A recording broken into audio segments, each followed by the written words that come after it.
tokių labai graudžių, gal asmeninių istorijų. Man kažkaip labai įsikirto į atmintį galbūt pats jausmas, ar ne, kada nesiseka prieš kokius gerus 16 metų, kada buvo krizė absoliučiai visose srityse.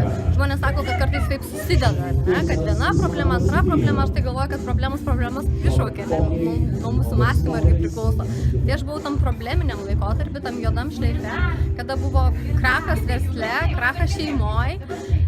Ir vienas toks užtenka kartais vieno tokio niuanso pas mane, tai buvo mano sūnus, kuris iš tikrųjų, aš supratau vieną dieną, kad aš negaliu savo vaikui nupirkti pavalgyti, labai elementariai. Man tai buvo šita situacija, kada aš priėmiau viduj, va čia va kažkur sprendimą, kad daugiau tokių situacijų mano gyvenime nebus ir aš darysiu absoliučiai viską.